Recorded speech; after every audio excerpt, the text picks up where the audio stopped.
Good evening, all you nighttime YouTube. Going live for the second time, and I decided to use my computer's webcam instead of my external one because of problems in the last live stream. Of course, this one's not much better, but at least it doesn't look like it's calling from the 3DS video mode like the last one was. Anywho, it is Good Friday as we speak.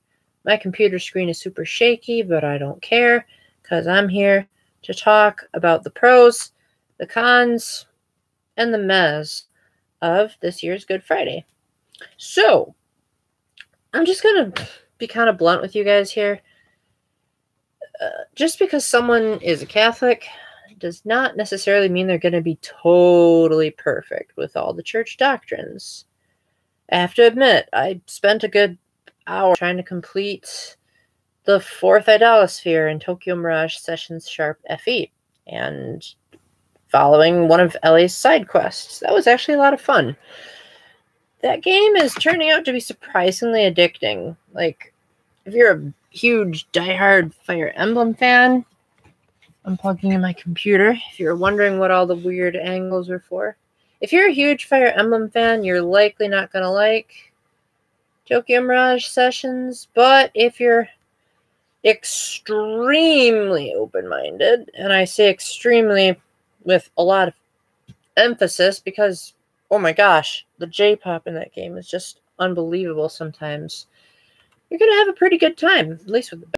Now, on to Good Friday. So, yeah, there was a lot of that. I had to work today, and I was doing some Catholic trivia with my coworker to sort of pass the time because, according to him, this is the slowest day of our entire work year. And quite honestly, I kind of agree with him. Today was really a drag. It didn't really...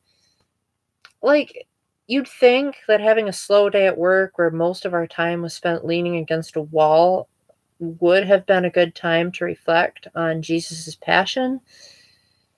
But not really at the same time because we had to be constantly on the alert.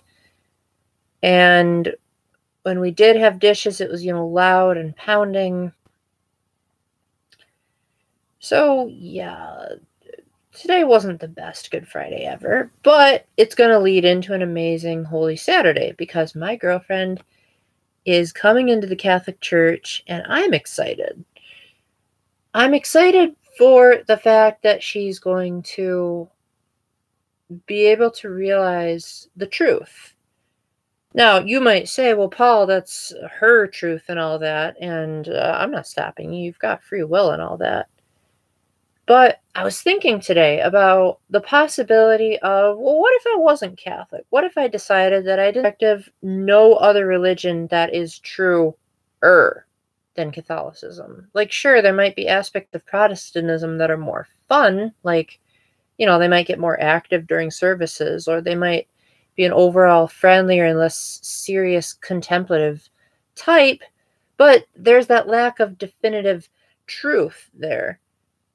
I mean, at least if you want to believe that the Catechism is not the fullness of truth, it at least is something. It's got its doctrines. It's got its teachings.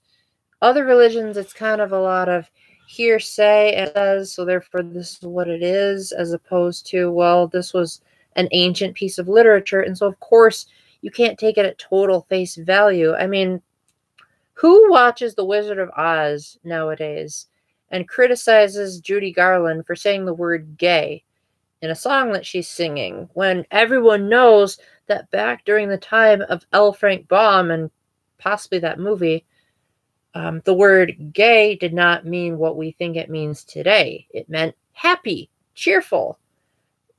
Nowadays, we associate it with someone that has attractions towards someone of the same gender. And it's pretty much lost most of its original meaning. So basically, context is everything. And the Catholic Church is all about context, taking what was written over 2,000 years ago and having a hierarchy that's been around since those 2,000 years ago to continuously preserve the teachings and say, okay, well, this is what has been consistently taught Now, let's preserve it for the modern audience. With me so far? Cool.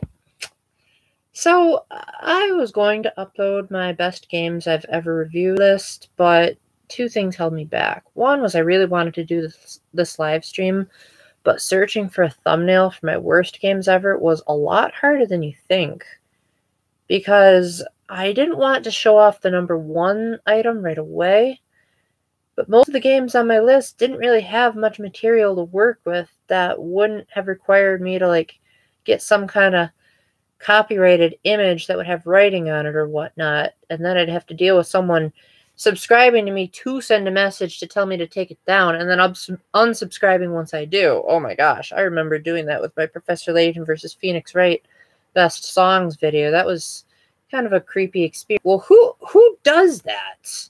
Why not just comment on the video and say something like that? I mean, to say you're subscribed and then unsubscribe 2 seconds later, that's not exactly how YouTube channels work, people. When you subscribe to someone, it means you continuously want to see updates. And I'm not the type of guy that forces people to subscribe, because it doesn't really mean anything. Well, I shouldn't say it doesn't mean anything. It does touch my heart that as of this recording, I have 160, but it's not going to be a deal breaker if you don't. If you're one of those people that's watching this live stream and you're just like, you know what, Paul, you're a cool dude and all that, but I don't feel like subscribing to you because I've got 50,000 other YouTubers. I'm going to be like, oh, that's totally fine. I mean, just keep checking back whenever you feel like looking at new stuff. Oh dear, he did another video game review. Boring. Well, that's okay. I mean, not everyone likes the kind of stuff I do, and if they want more, you gotta let me know, guys. Speaking of which, the last time I did a live stream, it was suggested that I do the top 10 Wii games, and I actually wrote down my top 10 Wii games, and I have the list right here. I had pieces of paper in my jacket pocket. My boss let me borrow a pen, and so on my break, I wrote down my favorite Wii games. And so while I haven't sorted them out in order yet, I do have them. So, assuming you're the currently one viewer that's watching this, you can see my reaction to your suggestion in real time. Okay, I just searched through the same pocket twice. This is what I get for grabbing a jacket lopsided. Okay, here they are. Okay, so to whoever is interested, the top 10 Wii games that I have played are as follows. First, we've got, I should probably read this backwards. That way it might at least seem a little bit less predictable, because when I'm writing lists, I don't write them in order. I write them in order of what comes to my mind first. And typically when I reach the end of a list, it's something that it's like, oh, yeah, that game. I guess it's good enough. Because that's the thing with Wii games, is so much of it is just there for the sake of being there. And honestly, near the end, I was just kind of getting desperate, but hey, to each their own, I suppose. Number 10 is Kirby's Dream Collection. Now, you probably get the impression that I hate Kirby, and you'd probably be mostly right, because at this point, I only own 2 Kirby games as standalone games. One is Kirby Superstar Ultra for the DS, and the second is Kirby 64. Which, actually, now that I think about it, I don't even own that, because Kirby 64, I used to have it on the Nintendo 64. Now I only have it as part of Kirby's Dream Collection. So technically, it's just this, Return to Dreamland on my Wii U Virtual Console, and Kirby Superstar Ultra. What I liked about Kirby's Dream Collection is that it was not only a proper way to celebrate Kirby, but it had a ton of extra stuff outside of the game. It had a soundtrack CD, which actually had a pretty good selection of Kirby music. It had a museum that listed a lot of cool highlights that didn't necessarily have to do with Kirby. It had, this is the day when Ken Griffey Jr. hit the Major League Baseball. This is when Bill Clinton became president. And it's a nice little walk down memory lane. And it even embraced the future by saying this is when the Wii U launched. And the Wii U hadn't even been out at the time of the game's release. So it's basically saying, hey guys, guess what? We're releasing a Kirby game on a dead console. Yay!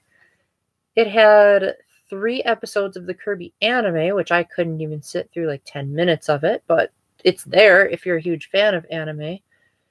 Then there was a history booklet. I didn't get the opportunity to read the history booklet because I got my copy used, but at least I got the soundtrack CD. That was amazing. And at least I got the game's manual, which really helped for some of the more confusing layouts of the game. Like trying to figure out how to restart Kirby Superstar was a huge pain because the games basically have the same restore point feature that Wii Virtual Console titles do, so it essentially lets you pick up the game right where you left off. But the reset button only restarts the Dream Collection. It doesn't restart the individual games that you're playing. Nevertheless, Kirby Superstar was amazing. The challenge stages that were inspired by Return to Dreamland were a ton of fun, even if they were over with too quickly. And I kind of had a lot of fun complaining about the dumb Kirby games in the collection. And overall, I'm glad I bought it, even if I didn't like more than half of the games included in the collection. Number 9 is Guitar Hero World Tour. Admittedly, smash hits could have also made this list, but what I particularly like about World Tour is that it really appeals to like the soul as far as the music that they portray. Maybe it was just nostalgia. Maybe it was the fact that I got to go over to my friend Katie's house, and back then we weren't even that great of friends, and yet she let me come over anyway. And it turned out that her eventual husband was there too, so I could say, wow, I was officially friends with them before they were even a couple. Guitar Hero was the first Guitar Hero World Tour was the first Guitar Hero game that I actually was able to beat a song on Expert. In fact, I could beat not only the song, but I could beat it with all 4 instruments on Expert, and that was Livin' on a Prayer by Bon Jovi.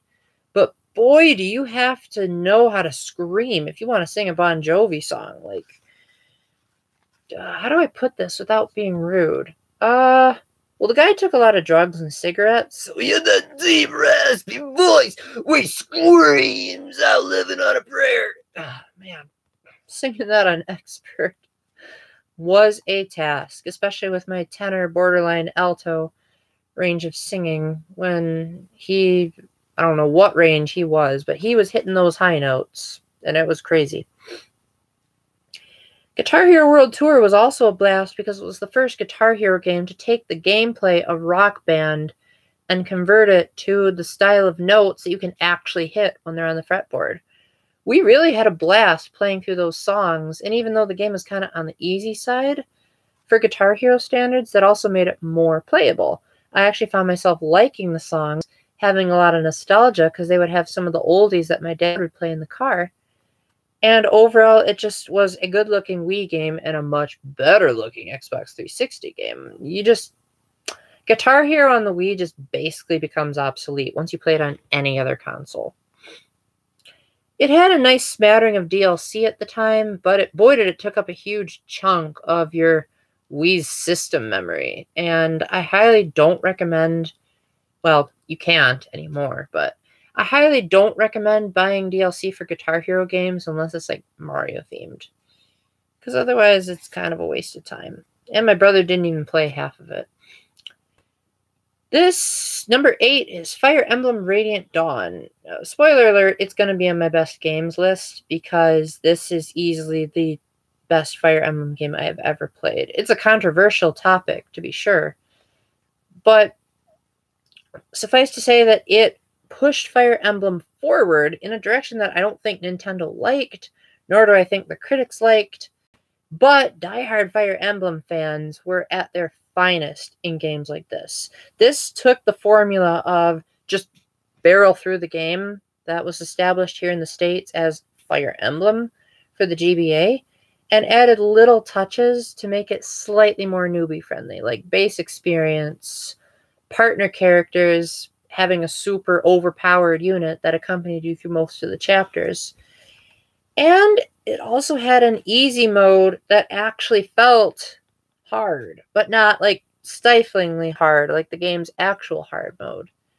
And from what I've been told, a lot of the critics didn't like it because they felt sort of like, well, we are expert Fire Emblem gamers, so we're not going to play on easy because that's for wimps. No, no, no, we're going to start with normal. The game's not designed to be started on normal. The original Fire Emblem didn't even have a hard mode until after you beat normal.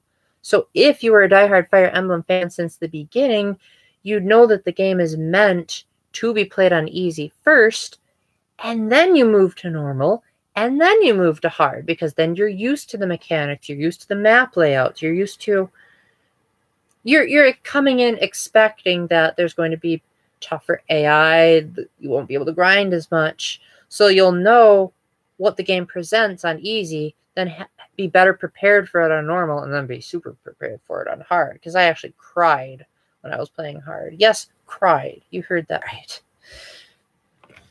Also, Radiant Dawn has an amazing story. It's very political heavy, and it overall does a really great job of presenting the different perspectives on the war, but yet making you unsure of who you should be rooting for, because you're wondering half the time if you're actually playing as the bad guy. Oh, and by the way, the person who's watching this, if you want to say something, go for it. I'm just saying this to sort of pass the time until someone decides to chat. Number 7 is Donkey Kong Country Returns. This game is basically the god of platforming on the Wii. Surprisingly, we didn't get too many great platformers, but Donkey Kong Country Returns proved that Donkey Kong still had it in him. After so many countless spin-offs and deviants from the Donkey Kong Country formula since 1996, Nintendo finally said, hey, you know what? I think Donkey Kong is at its finest when it's handled by overseas developers, because they got the British people to do the Donkey Kong Country games. That went great, but then they kind of sort of screwed up big time with games like Barrel Blast and DK King of Swing. I'm not saying they were terrible, but they weren't exactly Donkey Kong Country games. Then they said, let's contact some people from America and get some state power, and then we've got one of the coolest, hippest side-scrollers ever to grace the console. The game looked gorgeous. It still looks gorgeous. Even if Tropical Freeze looks infinitely better, Donkey Kong Country Returns basically said this is the standard we're going for Donkey Kong platformers, people. It utilized the whole background-foreground jumping really, really well. And it was also stupid hard. But it had this I gotta beat it feel to it. Like, there are so many hard games I play where it's like, just after a while, I don't feel like playing anymore because it's too hard. Returns was like, no. I love this game. I love its design so much that I want to 100% this. And even though I didn't quite 100% it, the game said I got 101% because I beat all the levels, all the temples, and the Golden Temple, which, that's some amazing Donkey Kong Jr. fan service there. It's the type of game that if you want a nice leisurely platforming experience, you're either going to need to get the Super Guide or play the 3DS version, because the Wii version is definitely not made for novices. This is not the kind of game that you want to give your 2-year-old and say, here's your my first platformer. Number 6, I didn't put numbers on my note, is Super Mario Galaxy 2. Now, the Galaxy games are so amazing, I probably could have put both of them on this list and said, hey, it's my list, I can make it how I want. But Mario Galaxy 2 managed to refine the formula in a really masterful way. When my best friend and I first played it, we initially had some mixed feelings because I think, like, Mario Galaxy set the bar so high that we were thinking it was more like a totally refined, amazing sequel. Kind of like how Breath of the Wild whoops, dummy. Oh, hey, I'm still here. Whereas Super Mario Galaxy 2 was more of, it was originally going to be an expansion pack to the original, and then it turned into its own game because they had so many great ideas. Personally, for me, it wasn't so much the new ideas that sold me, but it was more of how they integrated the old. Like, I really loved seeing the Throwback Galaxy, which I won't spoil to anyone who hasn't gotten that far, but fans of older Mario games are going to be squealing with delight once you get to the post-game stuff and realize just how many obscure things they're referencing and turn it into something fantastic again. And that final galaxy that you get for getting absolutely everything, oh my gosh, I know people have said it's hard, but I actually got a rhythm down. Like, I could consistently beat that game like 3 times, 4 times a day, and to the point where I drove my sister absolutely insane. The perfect run. It brought back 3 songs from the original Super Mario Galaxy, and you were like greeted by Rosalina at the end. Admittedly, Mario Galaxy 2 had a pretty pathetic story because, you know, Shigeru Miyamoto and his hatred of stories in Mario games, but hey, thanks, INT Paul. You have a really cool name. I'm glad you like my channel. Anything in particular you want to see more of? Or you just cool with me going with it? So, oh, cool. What kind of stuff do you like to do on your YouTube channel? I actually started my channel way back in typology, Enneagram. I actually have heard some conflicting reports about the Enneagram, but if I hear good things about it from a Catholic perspective, I'm going to look it up because I got to see that. ISTJ and INTP interactions. My last interaction with an INTP didn't go so well at first. He basically posted this gigantic like stream of comments on a public typology page saying like 10 reasons why Paul is an idiot. Not you, Paul. Like me. My name's Paul. Weird. I know. Yeah, and then he ended up taking it back because I was basically calm and collected the whole time and was just saying, hey, I just want you to give a straight answer because I'm an extroverted thinker. Wow, last year? Dang. Thanks. I actually acknowledged you openly in my 150 subscriber special. I don't know if you saw that. Oh, yeah. Well, Paul actually is my name. Yeah, that was kind of a dumb move of mine back when I first started this channel, but I have to admit, the Catholic Nintendo nerd, it has a nice ring to it. I'm glad. Yeah, check out 150 subscribers special. Well, I guess I'll pause on my best Wii games list for a while until I have confirmation that people still want to hear it, and I'll just ask, for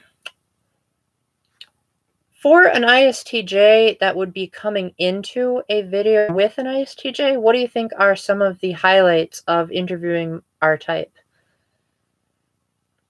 Because I know we have kind of a bad reputation in some circles of being like a dial tone, and maybe you could say, well, you guys are actually pretty darn decent in some of these areas.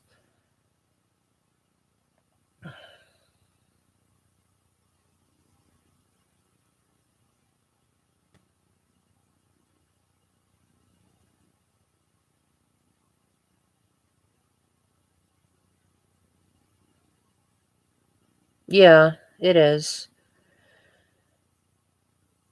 I think one thing that people misconceive about the ISTJs, and I'm talking to you as much as I'm talking to the audience here, is that they think that we're not exactly fun-loving, and that's far from the truth. We love a good party. It needs to be a certain type of party. Typically for me, what I consider to be a good party is like getting 2 or 3 friends sitting around in the living room and talking about video games. That for me is a party. I love it.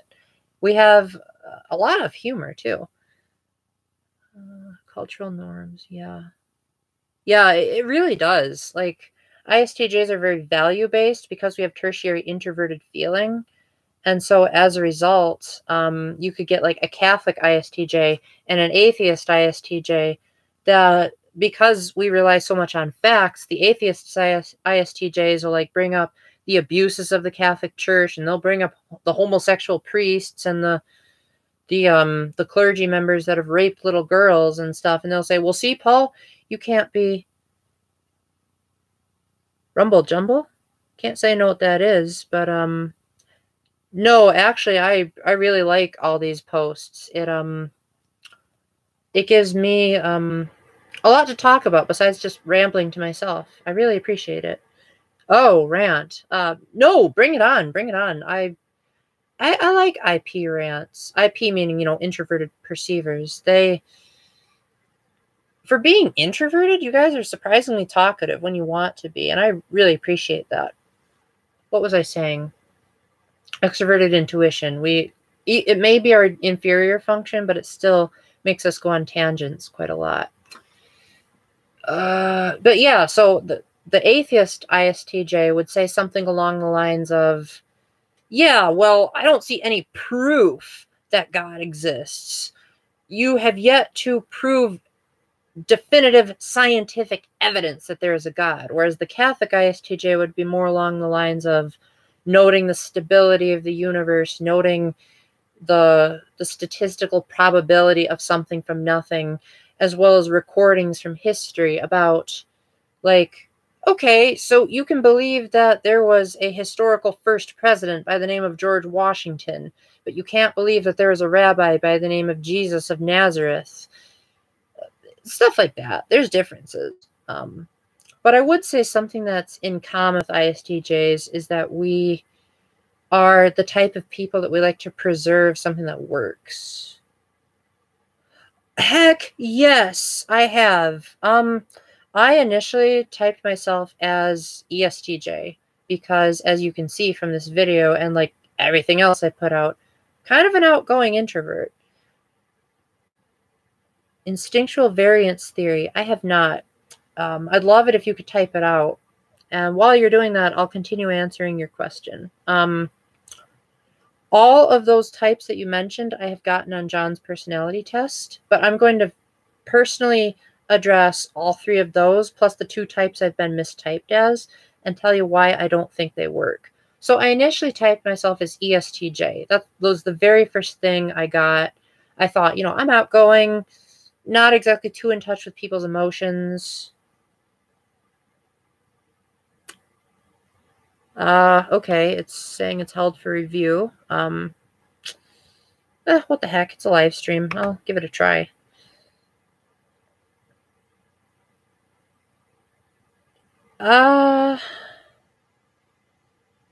Can't say I know what any of those abbreviations are. Typically, when I talk about typology, I prefer to use the full thing. So, like, I'm not going to say FI or TE or anything like that. I'm going to say introverted feeling, extroverted thinking, etc. I have done keys to cognition. They thought I was an INFP for some crazy reason. So the first time I ever took it, which is probably one of the last types I'd ever be, along with INFJ. Anyway, so what I decided against ESTJ because it was too enforcing. Like, they're really bossy people. And while Oh, that's interesting. Yeah, I'd have to research that more a little bit.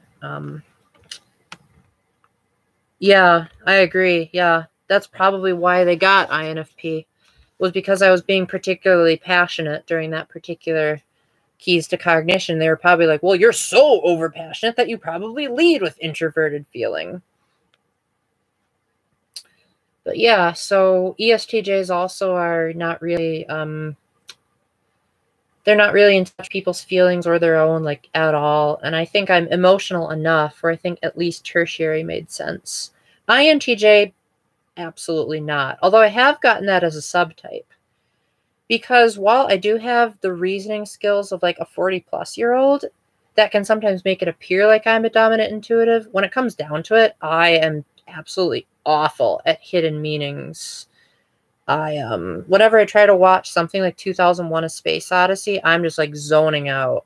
And I'm just like, what the heck are they trying to say? I take everything literally. Whenever my friends say something, I usually have to say, oh, is that what you actually meant? Because when you say move, Or, Paul, we're going to move the table. You didn't say to move the chair with it. It doesn't naturally click in my mind like there should have been a hidden meaning there. Whereas ESTJs are slightly better at that. ISTP, I thought about that for a long time, like especially with some of my more recent videos, you know, me kind of having a bit of an edge. And when I'm with my friends, I tend to be more comfortable having an edge. But I think if I'm going to be any kind of STP, it would be an ESTP because I do have a fun-loving side, and especially when I get onto a tree. Like, I love climbing trees. I love, like, daredevil stunts. Yeah, I would say that. It's definitely still inferior intuition because while my INTJ best friend was kind of shocked that it would be inferior, I am highly reluctant to try out new things, and the only reason why it seems so developed is because I've made effort to get out of that funk.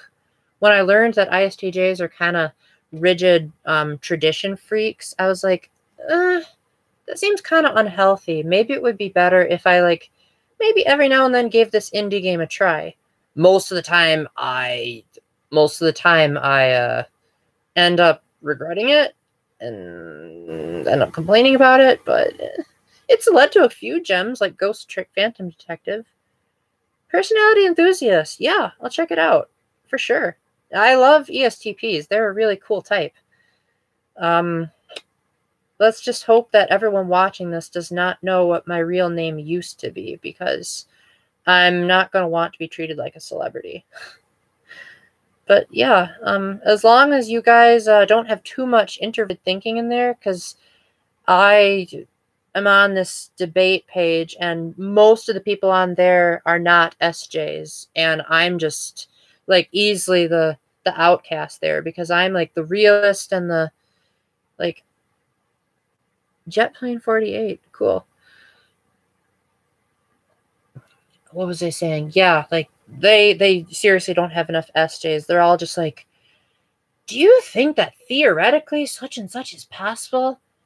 And I'm just, like, clutching my head in pain, just like, oh my gosh, people, you could have summed that up in 2 words. Let's see. You also said ISFJ. That's probably the type that I get the most, like, hey, Paul, do you think you're actually this? And honestly, it's the most likely if I would be any other type.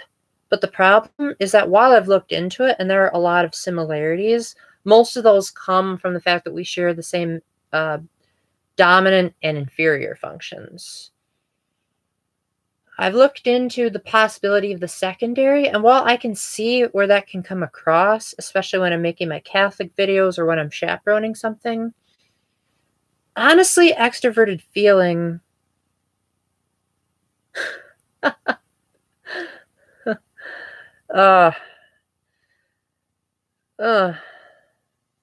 yes, as a mistype. Definitely not INFJ. They're just too mysterious for me. But yeah,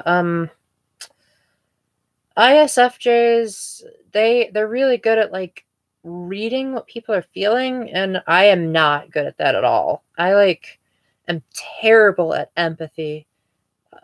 I'm okay at sympathy, but usually I don't know what to do with it.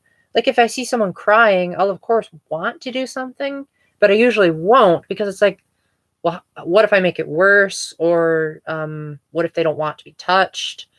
Or maybe they're crying about something that doesn't need to be cried about. I do have a friend of mine who's probably ESFJ or ISFJ, and she gets so overly offended by every little thing I say. And I'm just like, what the heck? What did I even do? Like, I'm not even trying to be rude here. I'm just talking. And then the tertiary introverted thinking. Like, anyone who knows me in person would say, Paul, there is no way you're anything less than a secondary thinker, because you're just so ridiculously logical. And not only that, but extroverted thinking is so obvious. My girlfriend tells me all the time, she's like, your extroverted thinking is so cute, because I talk out loud when I'm thinking. Introverted thinkers are more like, well, let's try to figure out how the world works. Me, I'm like, I don't need to figure out anything. I've got the Catechism of the Catholic Church. I've got logic. I've got timetables. I've got my notes. I'm good to go. Yeah, I'm glad someone does. Now, I'm not going to pretend that I'm totally unempathetic. What did I nail you on exactly? Are you talking about my ISTP, the Secret Admirer video? Because you also have inferior feeling? But yeah, ISTJ, ISF, that can't work because they don't even have introverted feeling. Ugh. Oh, yeah. Yeah. Having a girlfriend with inferior introverted thinking makes it kind of easy to spot when someone is using it as their dominant function. Basically, their reasoning is like the reasoning that they use to identify with the world. And that's why, like, a lot of introverted thinkers are going to go by their opinion, but unlike, say, the INFP, they're not going to go based on values. They're going to go based on observations. Oh, with certain.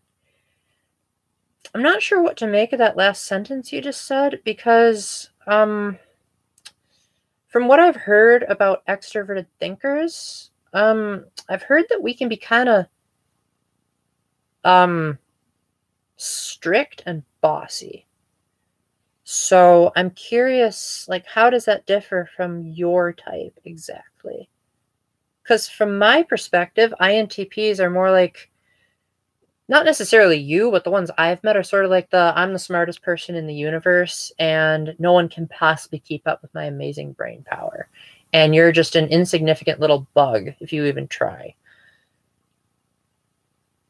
And if you're even the slightest bit wrong, they just pounce on you like a lion on meat.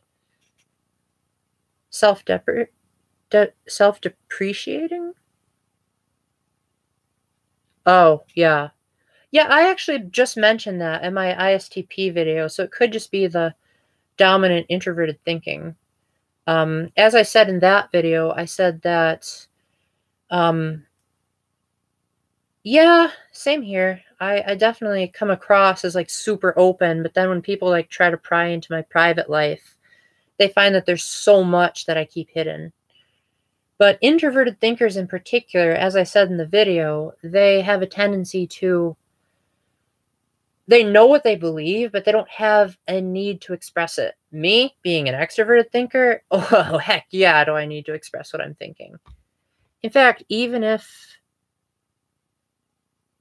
yeah, I mean, INTPs, from my perspective, I could be wrong, they do seem like they could fit the narcissistic personality description. I mean, they have inferior feeling, so it would make sense. But yeah, let me see if I can get back to what I was saying. So yeah, my brother Matthew, he's borderline ISTP, ESTP. He likes to keep most of his thoughts to himself. Whereas with me, it's like I'll be talking about something and my girlfriend will say, I know what you're going to say, Paul. And I'll say, I know that you know what I'm going to say, but I need to know what I'm going to say. So I'm going to keep talking, even though you know what I'm going to say. What's not just limited to NTs solely? You talking about the whole narcissism thing? Because if I'm understanding you correctly, narcissism is like excessive overlove of oneself. Yeah. On the scale of where narcissism would fit for me, I took a test and I scored relatively low. Mentally speaking, yes. Yeah, I scored pretty low on that. I'm trying to remember what they said about me. Well, I'd like to think realistically, self-assessing myself, I'm a realist, and so I look at myself mostly objectively, and like if I'm good at something, I'm gonna just flat out say it, but not to the point where I over-exaggerate how good I am at it. Like, I could say I'm a good writer, but not a great one. That would go to J.K. Rowling. But I would say that I do have a way with plot twists that no other author has been able to do yet. But I'm also my own worst critic, so I also know when to just say, like, I did absolutely terrible. And I'm even planning on making an Everything Wrong with the Catholic Nintendo Nerd video to sort of like make fun of the cliche I started with my Everything Wrong with Games sub-playlist. And keep in mind that if you ever do decide to watch one of those playlists, it's not meant to say that the game is terrible. It's meant to just mention everything that happens to be wrong with it because it's overrated or because I don't like the game and a lot of other people do, and these faults need pointing out. And sometimes I just think it's fun to nitpick. Breath of the Wild, for example, got the Everything Wrong with treatment, and that's my favorite game. And if I can critique my favorite game, that's saying that no game should be so high on a pedestal that it should be called the greatest game ever. Because, you know, even the greatest games ever have flaws. So, getting back to Myers-Briggs. One question I had about INTPs, because I have yet to make a video on your type or on the ENTP, is I was curious, you guys have secondary extroverted intuition. So that means, yeah, thanks. You guys have secondary extroverted intuition. So that means you're really good at bluffing. If I'm thinking that you're anything like Phoenix Wright in the Ace Attorney series, you're good at like coming up with a concept on the spot and then like going for it with guns blazing as though it's like suddenly the truth. Would you say that that's accurate? Because I'm pretty sure Phoenix Wright is an ENTP. Except he would have dominant extroverted intuition and then introverted thinking. Which totally makes sense with this whole inner monologue being in blue. Because he's doing that whole like dark humor that introverted thinkers are known for. And then if he's an ENTP, he would have tertiary extroverted feeling, which would explain his ridiculous trust in a client that he just met. A true extroverted feeler would probably take the time to like get to know their client more. I never actually studied a TISI loop. Man, that feels so weird to say it abbreviated. I know for me, my loops are actually called avoidant personality disorder. And we share them with the INFPs. And basically, we get so traumatized by past experience. Yeah, I know the terminology. I just don't know your particular one. Yeah, we get so immersed in our past experiences that we become paranoid to try anything different. Like, for example, we might have a bad breakup and then never want to date again. We might spectacularly fail at finding a job, and then we might go years without trying to get a job again, you know, stuff like that. And I remember reading the link to the list, and my girlfriend had to keep patting me on the shoulder and say, Paul, you need your extroverted thinking. So yeah, if you could tell me about your loops, that'd be super amazing, because then not only would I get more information, but I could also say, guys, this is why I'm not an ISFJ, because they have these kind of loops, and I do not.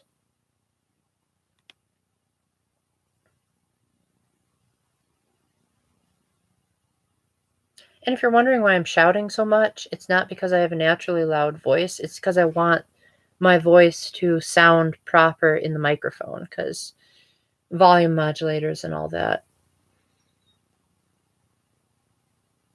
Well, I mean, I'm a night owl and showing no signs of tiredness yet. So if you want to take your time, that's totally fine by me. If you type in "go for it," I can just continue my best Wii games list to pass the time if the second person watching this is interested. Or if you want me to talk about typology, just mention something for me to talk about in the meantime. Oh, cool. Yeah, I'll definitely have to look at it because hearing a person's voice inflection can definitely help with knowing the person's typing persona. Man, I've been playing too much Tokyo Mirage Sessions and I'm starting to use the word persona in there.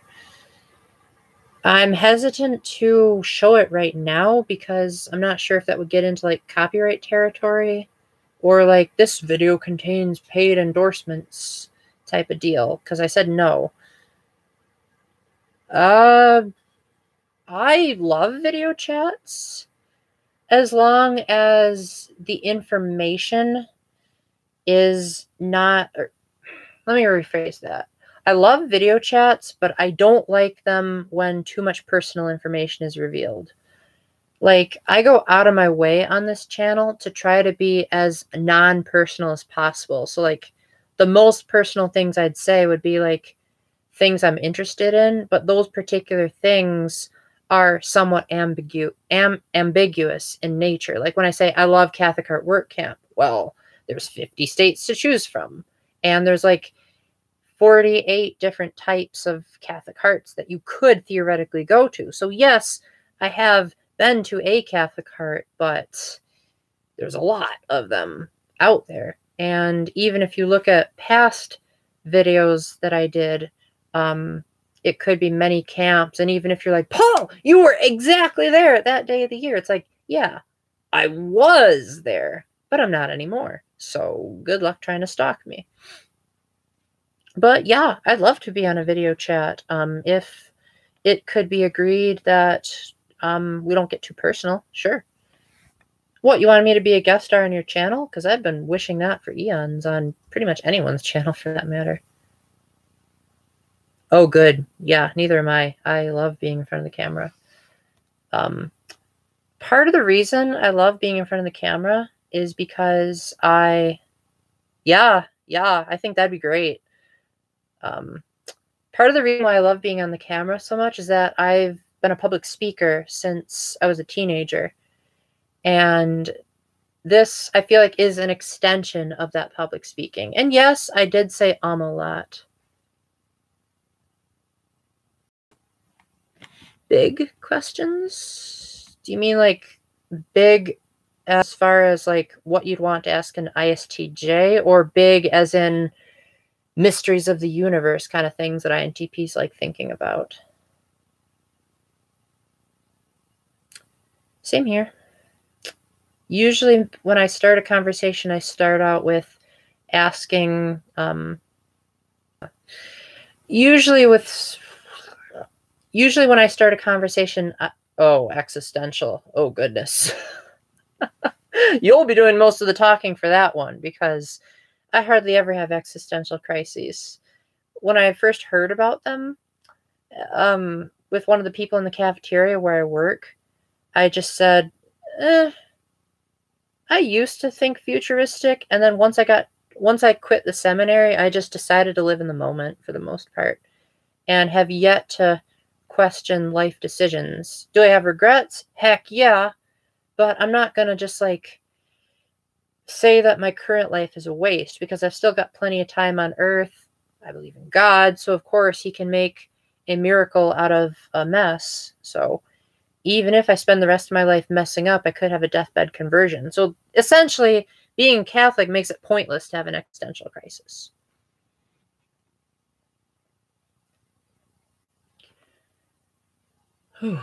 So yeah, getting back to small talk. I like discussions that actually get me thinking. Like, I like discussions where people say, like, what is your perspective on this particular issue? Or why do you like the games that you like? If it's just like, so how are you doing today? Or what's new? That's kind of on the boring side. Questions like, Hey, Paul, I see that you're wearing a Martin Luther King Jr. shirt. What are your views on the Black rights movement? Or if they say, so Paul, I wonder, like, yeah, well, I don't pretend to be an expert on this. This is only my second live stream. But my friend Justin, he's done quite a few podcasts. Hopefully I can talk to him and then like write back to you and tell you his success stories. I will say that I have watched a handful of live streams, and for the most part, they're similar to this. Like the Wii viewer, I quote him all the time. He did a live stream with his two kids for Christmas. I think it was either last year or the year before. And mostly it was just them opening presents and answering whatever questions they felt like answering.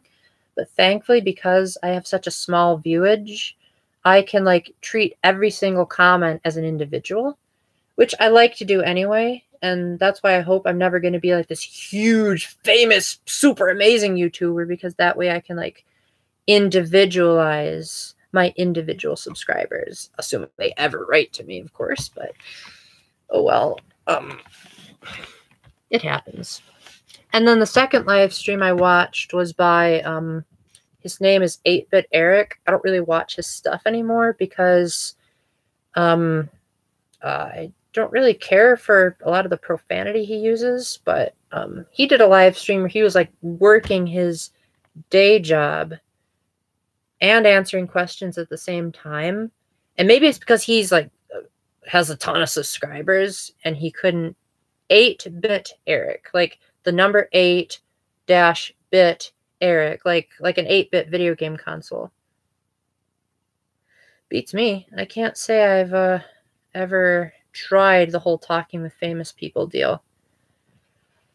Yeah, his I wouldn't say I'm fundamentally opposed to his channel in particular.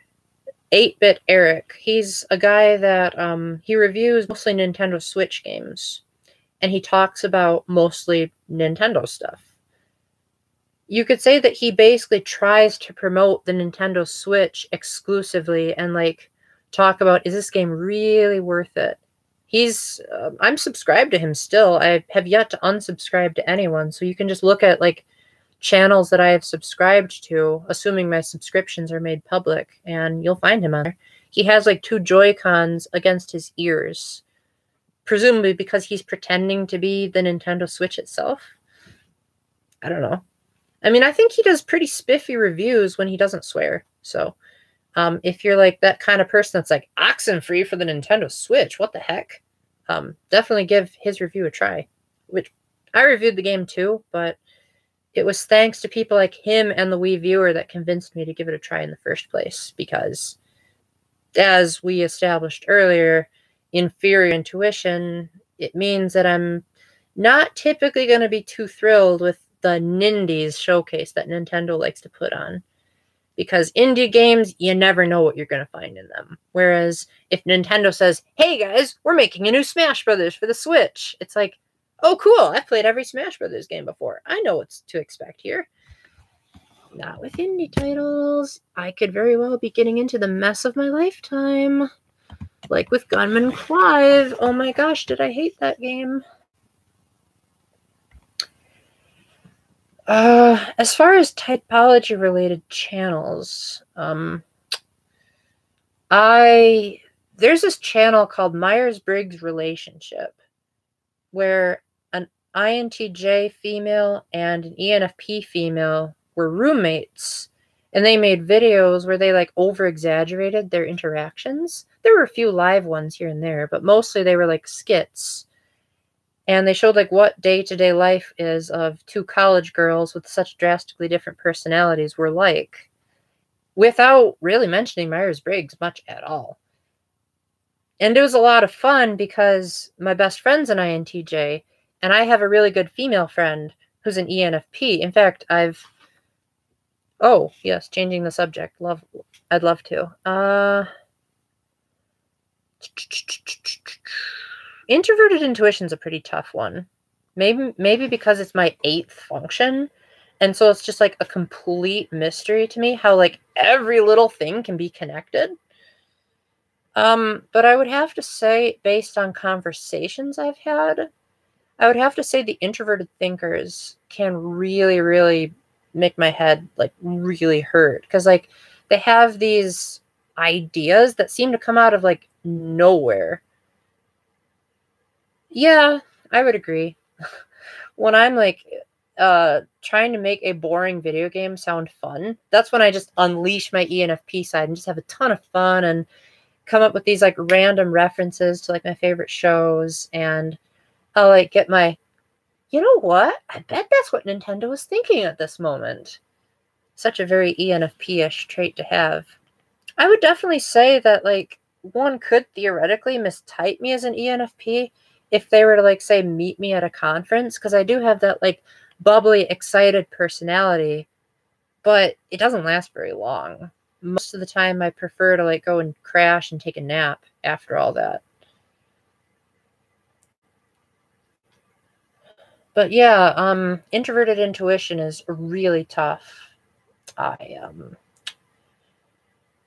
think I like it when it's a tertiary function, because then it's used really effectively to like clarify. But when it's the dominant function, it makes for the person to just like make everything more complicated than it should be. Like my friend Andy, again, he's an INTJ. Oh my gosh, my favorite saying to say to him is, you are making a maze out of a mountain because you're just making everything way too complicated. Why not simplify it?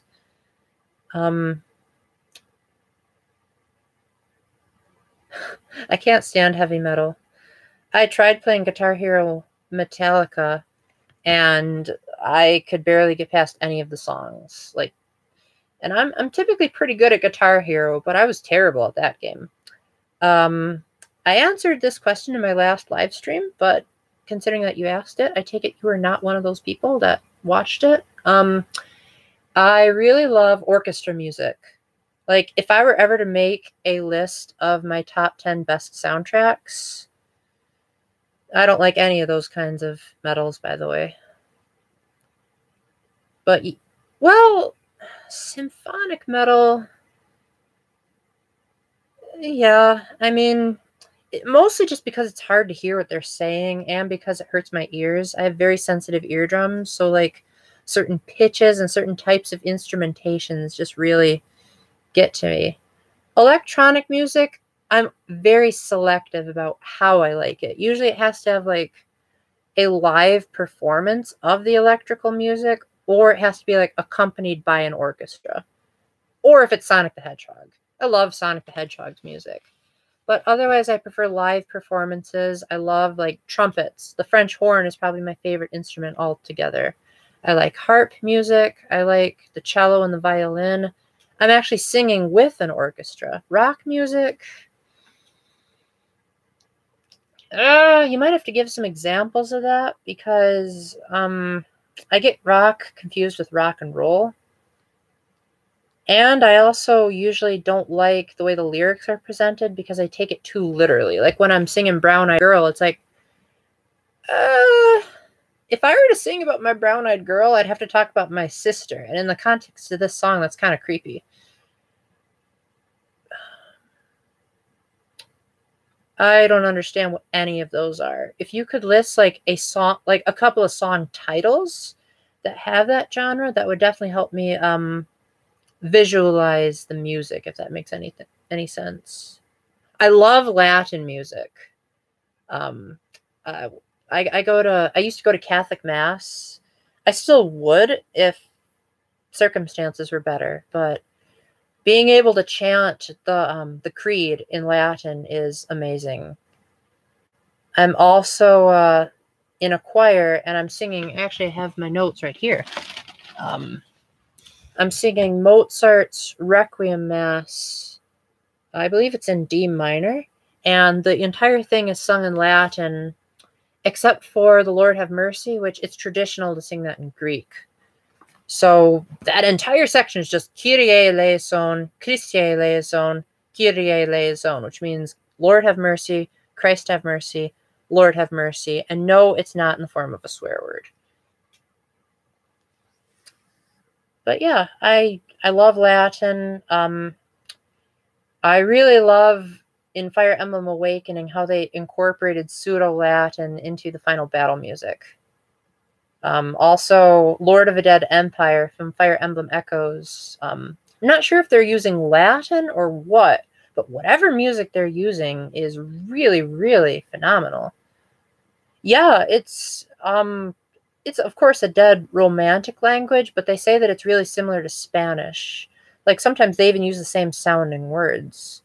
Like, well, when you say two, I hope you're referring to yourself, because I don't like learning foreign languages. I just like being able to roughly translate certain phrases. Like I could take a passage. Oh, cool. Yeah, I never studied a language when I was younger, but I did take an art class. I epically failed.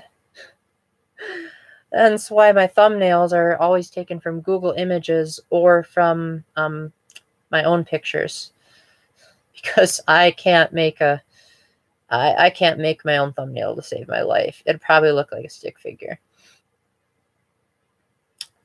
But yeah, the cool thing about Latin is that pretty much every vowel sounds the same in every word. So like typically when you see an I, it's an E sound. If you see an O, well, I'm probably not the best person to talk about this, but while I'm actually feeling brave, maybe I can sing a little bit of Mozart's Requiem here to sort of give you a glimpse of like what Latin sounds like.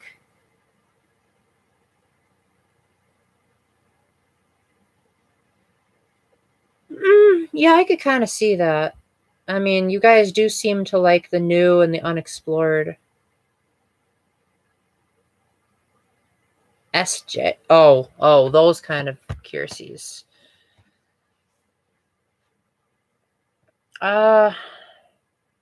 Actually, I made a one-word explanation for every possible introverted and judging / perceiving combination. I said that the EPs are the explorers. They're the ones that are all about idealism and just like trying to be as creative and like discovering as possible. The IJs are the learners. I would say that IJ types, they love to like observe the world and like figure out how things work from a more objective standpoint, as opposed to the EPs where they're more of like the creative types. Then the IPs are the thinkers. Typically they enjoy learning for the sake of it. They don't typically like to learn to like put it to much practical use. Typically, if they learn about like a black hole, they're not going to go and become a rocket scientist. They're just going to like it so that they can lecture more people. Because let's be frank, you have inferior feeling. I doubt this will hurt your feelings, but IPs, they can make for some of them, well, ITPs to be more precise, can make for some of the most boring conversationalists ever when they talk about things that they know, but they're not going to put it to practical use. Like they can just lecture on and on and on and totally forget that the audience is oblivious. I think very poorly of it, to be honest. I was homeschooled, and so nice to know. I was homeschooled, so I have such a low standard of the American school system that I've actually gone on record several times of saying that I am just going to outright reject peer pressure. I'll take suggestions, sure. But if there's ever like YouTubers or YouTube itself pushing me into making videos a certain way or making a certain type of video that's not really my thing, I'm just going to say, nope, no thanks. No, I hate public schools. I think they're like, I think they're brainwashing teenagers. And that's not just my opinion. Like statistics have shown that homeschoolers are typically smarter. They do better at a college test. They're typically more polite. They typically value more like old school type of reasoning. And overall, they're just better people. And the whole thing about social awkwardness is total baloney. I would say that I have more true friends than anyone I know. Quantitatively speaking, I have a very low list of like very close friends, but I would like to say that like the close friends that I do have are in a pretty big number, but I individualize them a lot, as opposed to the public school where it's all about like the in crowd, like being part of the gang, being part of society. I'm just like, I want to be part of my friend. Like, if my friend likes this kind of stuff, I want to see what makes them like it. If my friend, like say an ENFP, is being really creative, it's like, you know what? I want to see what it's like to be creative for a change. So I'm going to give this whole creativity thing a try. Not because people pressured me into it, but because they presented compelling reasons why it might be a cool idea. I also don't like how in public schools you have to learn at their pace. Being homeschooled, if I was having trouble with something, I could just say, hey, I don't like. Yeah, agreed. I think with homeschooling, my mom basically was just like, okay, Paul, you excel at English, obviously, if you're watching this. So we are going to put you in college level reading when you're not even at college age. This was back then, of course. Man, if this were a live stream and I were a minor, I'd be getting in so much trouble by church authorities. You have no idea. But yeah, I was terrible at math, as you can probably tell by most of my videos. Yeah, science. Never did get to take a chemistry class, but science was one of my better subjects. Catholic schools I have mixed feelings about because they tend to be so ridiculously strict that most Catholic teenagers end up being rebellious. And yeah, a lot of Catholic teenagers that I know of that went to Catholic schools, they end up driving me crazy even worse than people that went to public schools because they spent so much of their time like doing the dress code that they're like tired of looking like everyone. And so they tend to be like even more immodest than, oh, right, I'm not supposed to talk about immodesty. So I'm gonna generalize here. They just tend to be more of like wanting to show more skin and being more like, I'm a female and I'm going to make sure everyone knows it, both physically and emotionally. And it's just like, there are other ways of showing that you're a female girl. Please remember that you're a Catholic, okay? And also a lot of teenagers that go to Catholic schools, they're forced to go, so they might not necessarily even be Catholic in the first place. So that's another kind of stupid thing. And the horror stories I've heard about the nuns and the rulers makes me question why anyone would want to go into the religious life if they go to a Catholic school. However, I'm not totally against public schooling. I just think that there needs to be a huge change in the way that information is presented. I think that students should be valued for their effort as opposed to their results. I think grades are kind of stupid. I think that the teacher should individually write down notes about each individual student's performance. That way, instead of being like an A plus, B minus, which is totally foreign to someone with inferior intuition like me, make it so that the teacher can give definitive, concrete, like, your sentence structure was really great. You rambled on at this particular point for too long.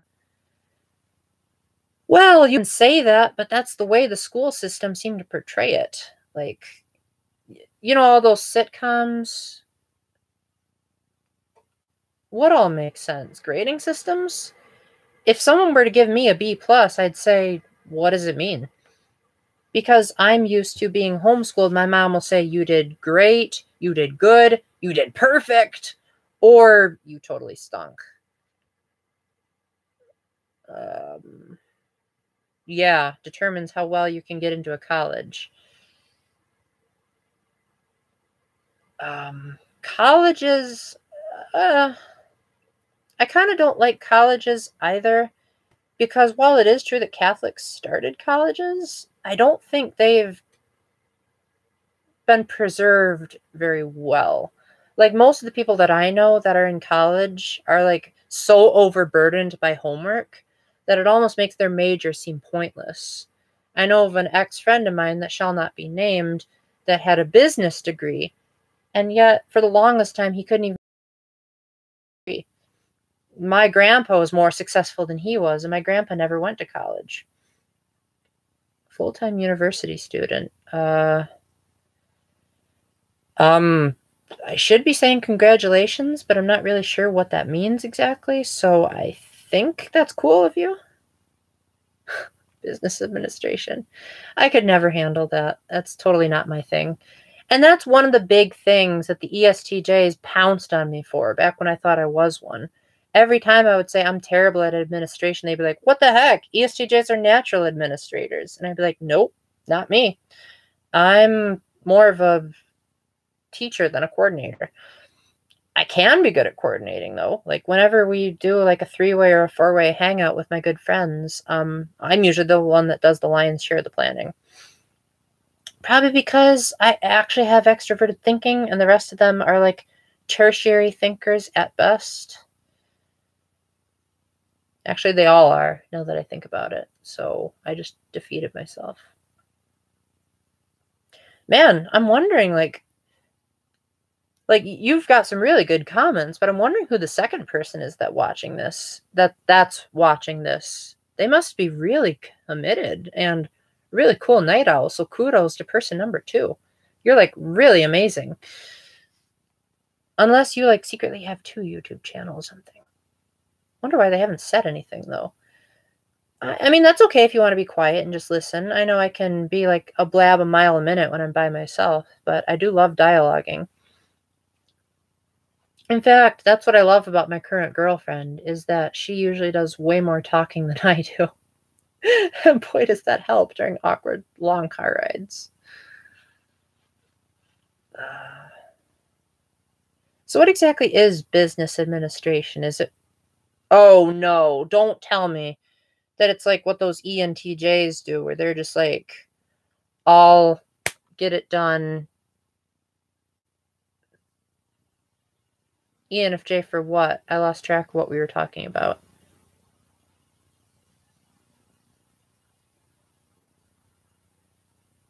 Well, ENFJs are pretty good at administration, so I've heard.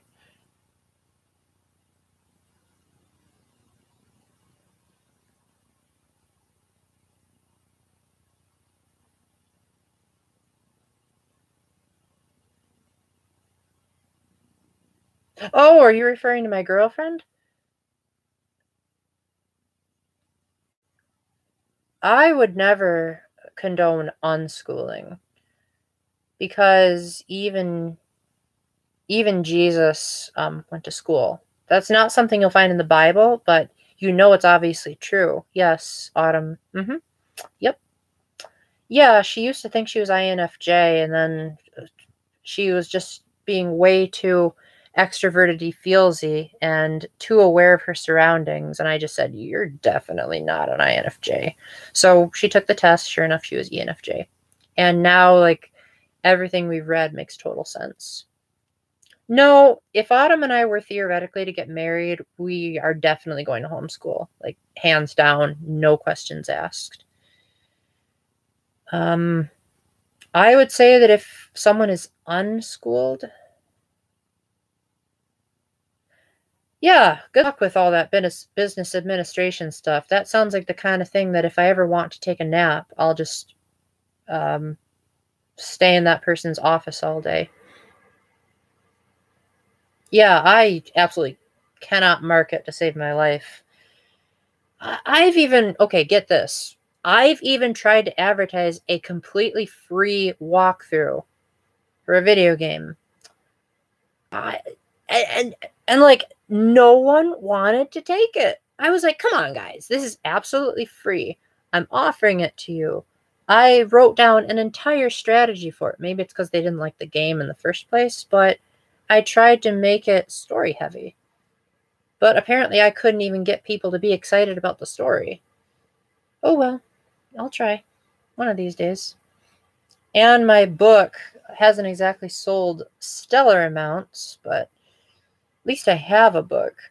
And that's more than a lot of people can say, because most NT types, they like have this idea for a book, but then they either take forever to write it or they never get around to it. Like my best friend, he and his dad, who's an INTP himself, they tried writing a book called, what was it again? Where worldviews collide. They were basically talking against postmodernism. ASMR?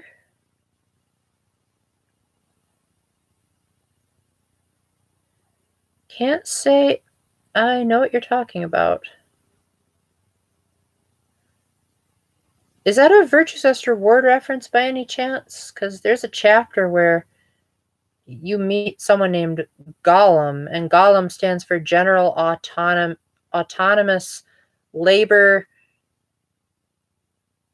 Electronic Machine, something like that. Pretty sure you're talking about something different, though, because next to no one has ever heard of the Zero Escape games on my channel, besides people that already knew me going into my channel. And I just forgot what I was talking about, so that'll give you a... Well, I'm the type of guy that's not typically well-versed in the well-known. I prefer to get my information from trustworthy sources. Huh. Oh, you mean like hypnotism? Because I watched a... Yes and no on that obscurity thing. Because I do enjoy the underdog. I love, obscure trivia of like, whoa, they referenced that game? But as far as like indie titles and like unknown, uncharted stuff, I'm typically not one that likes experimentation. I prefer to like read a review or like watch someone play something and then see if I like it. And even then, usually I'm just like, this could be an epic waste of my time that I'll never get back. Maybe we should play something that we're familiar with. That's why I really love Nintendo Power, is because Nintendo Power, it's almost as if they knew their audience was going to be an ISTJ, and they wrote based on that audience. And that's half the reason why I review as many games as I do on this channel, is because Nintendo Power recommended them. And then when Nintendo Power went kaput in 2012, then the Wii Viewer came along. And I'm pretty sure he's an ESTP because he likes new stuff, but he's also super practical and down to earth when he talks. And he presents all these, weird out there games in a way that it's like, you know what? Just because he talked about it, now that makes me want to play it. Just a few examples of games that he made me want to try out. Oxenfree, Journey of a Special Average Balloon, Hold Your Fire, a game about responsibility. He likes to review games that no one else reviews. To be honest, I haven't really met too many ISTJs. My one friend that I thought was we're thinking he's actually INTJ because he loves like artistic movies like 2001. And when I'm just like, that was such a boring movie, he'll say, well, Paul, you have to know the hidden message that they're trying to tell. And I'm like, what hidden message? That was the stupidest movie I've ever... Hey, that days, I love them to death, but boy, do they have communication issues.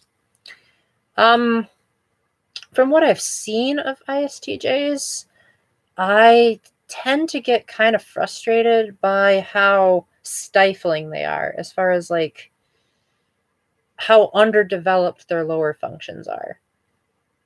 I know that they try to show their emotions, but usually epically fail at it. And I think movies over-exaggerate that. That's why I really like Harry Potter a lot, because Severus Snape is an ISTJ. And once you find out what he's actually thinking, it's like, yes, that is how you portray an ISTJ. Or Once Upon a Time's Emma Swan is another good example of an ISTJ that starts out with really weak feeling and intuition. And even though she still has weak intuition by the end of the series, you can really see her beginning to like embrace her introverted feeling and be willing to just let down the walls and allow for change to come in. Some of my favorite ISTJs in fiction are Phi from the Zero Escape series, which one could argue she could be INTJ, but the way that she simplifies things and is very observant of what's around her, it's like, my best friend is an oblivious goofball. Like, he often will drive right past a stop sign. Phi would never do that. Good question. My mom is an ISFP. Never actually took the test because the questions are too confusing for her. But she's very value-based, very go with the flow. But she can get pretty darn passionate when she believes something. She is extremely practical, like kind of a little bit forceful, but not like ESTJ type forceful. Like, oftentimes, because she's a secondary extroverted sensor, she'll often like point out like environmental fallacies in my logic. Like, typically I prefer, because I'm an introverted sensor, I prefer to go with like the tried and true and the familiar. But my mom will take the in the moment logic and will say, well, Paul, that might have worked before, but right now there are various factors in this environment that would make this tradition of yours impractical to go through. My dad is highly likely an ESTJ, although he doesn't really like to be put in a box very much. But he, how do I word this properly? He's very much a factual guy, but he does have pretty well developed introverted feeling for an ESTJ. Admittedly, not nearly as developed as mine, but it's way better than the other ESTJs out there. My other brother, he's also an ESTJ. Heavier on the extroverted side because he's like a conversation dominator. And if someone tries to like shout him down or tell him that he's being rude, he basically pretends that they're not even there.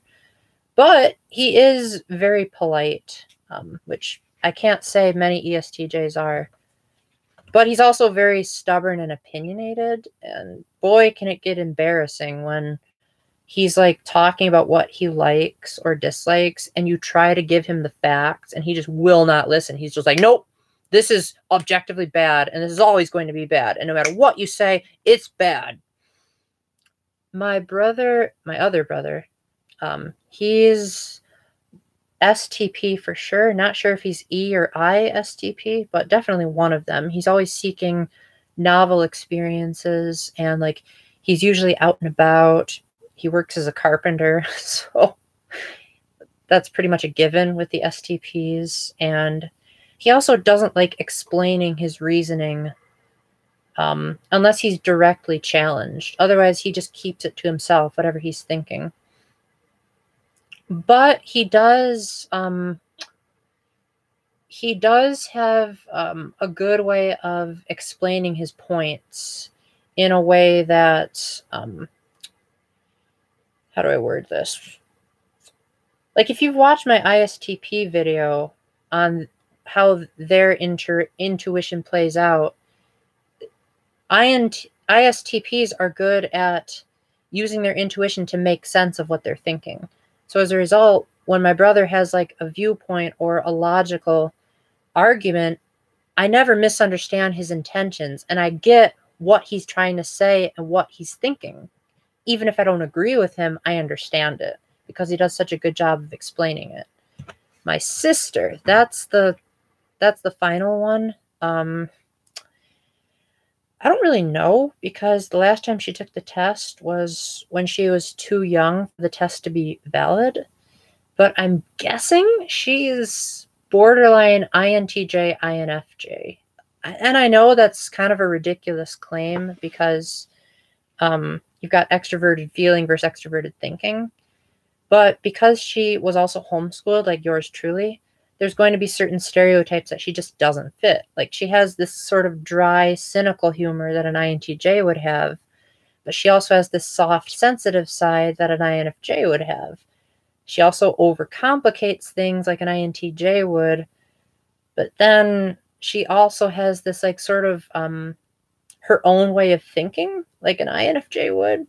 So it's really kind of complicated what she is. But yeah, I've just learned that she's just sort of a category of her own, and the only thing we can be certain of is that she's an I, or... Oh, you bet I'll still be around. Probably won't go past... Well, by my accent, you probably know roughly where I am. Probably won't go past 1:30, though. Well, I guess that'll give the chance for the one other person in this chat to give their say, if they so choose. Well, since you're gone, I guess I'll get back to my top 10 Wii games in the meantime. So I was talking about Super Mario Galaxy 2 and how it was basically a refinement of Super Mario Galaxy 1. What I really like about Super Mario Galaxy 2 is that it didn't try to revolutionize Mario. It basically just had more concepts to go along with the Mario Galaxy formula. And while I really liked the inclusion of Yoshi, I think it was the game breaker that the critics made it out to be. Instead, I preferred Galaxies that, like, had you do these intense platforming challenges that were linear in design so that eventually you'd be able to speedrun them. In fact, back when the Nintendo Channel was a thing on the Wii, they would post these amazing videos of, like, speedrunning technique in Super Mario Galaxy 2, and I mastered nearly all of them. And it was a blast to just, like, say to my sister, hey, guess what? We saw that on the Nintendo Channel, and I just did it. One of the examples of which being in the rolling masterpiece, or was it the rolling, one of the galaxies where you have a rolling ball, where you, like, slowly roll along the entire edge. I did that. Also, the like, skipping certain scenes by, like, triple jumping or wall jumping. I've been able to do that too. In fact, that's actually 90% of the reason why I'm so good at Super Mario Odyssey is through those videos. It's just a shame you can't find any of them on YouTube. Anyway, yeah, Super Mario Galaxy 2 is easily the most fun game to 100% that I've ever played. And if you're not going to 100% it, it's still a blast. Like, the game has a nice way of just, like, easing you into getting just enough to beat the game and still having a ton more to do even afterwards. Next up on my list is New Super Mario Bros. Wii. Again, reminding you that this is not in any sort of order. New Super Mario Bros. Wii is pretty darn basic nowadays. I was initially going to do a review of it because, you know, when I reviewed New Super Mario Bros. U, there might have been people watching that said, well, that's great, Paul, but I don't have a Wii U. Well, the thing is, this game is hardly any different from that. It's basically a side-scrolling Mario game that has multiplayer, that's very chaotic. It's hard, so they introduced the Super Guide in that game. That's pretty much it. But it is a very good Mario game at the same time, at least at the time it came out in 2009. It actually brought back the hard as nails platforming challenges that Mario was known for back in the 90s and made them with a modern graphics engine and modern physics. So you'd get something that you'd normally see in, say, Super Mario World or Super Mario Bros. 3, but it had more accessibility options, like the cheat bubble in the multiplayer mode, or the checkpoint flags, the power-up systems, all of it was done in a way that would make it accessible, yet still hard enough for those of us that craved an old school challenge. I'm getting a slight headache, so I might take it easy pretty soon. Okay, so next up on my list, we've got Punch-Out for the Wii. This was actually one of the last Wii games that I ever played, mainly because I got it as a download on the Wii U Virtual Console, and I liked the premise of the NES Punch-Out, and then I wanted to see what it was like on the Wii, and I was mesmerized by this. Like, the graphics are really incredible. Like, I probably would have thought this was a Wii U game if it wasn't for the fact that the game sometimes gets into grainy territory around the edges of some of the characters. And I also like the way it handles. Like, even though you're playing with a Wii Remote, which is a wireless controller, you're still getting really accurate responses. Admittedly, I did not try to play with the motion controls, but when I played with the Wii Remote sideways, which I think is how the game was meant to be played, I found that whenever I lost a boxing match, it was because my timing was off, not the game's. Although, boy, do those boxers know how to pull off some cheap moves. Also, if you're not a huge fan of males wearing those super tight loincloths, you're not going to like Punch-Out. It's the kind of game that, like, if my sister were to walk into the room, I'd probably be like, girl, you might want to shield your eyes because you don't want to see this kind of stuff. But it is a fun game if you don't like boxing, which I do not. And one of the main draws of Punch-Out is that it does not feel like a boxing game. It does when you, like, stun the opponent and you're, like, rapidly throwing punches at them, but most of the game is trying to figure out an opportune moment to get an opening in. So it's kind of like you're playing a puzzle game. So I guess you could say it's more like if Professor Layton were a boxer. That's how I would describe Punch-Out. Oh, hey, John. Doing great. Doing a nice late night chat. Oh, and happy Easter. Now that it's past midnight. I'm doing my top 10 Wii games as a request from the guy who was with me on the last live stream.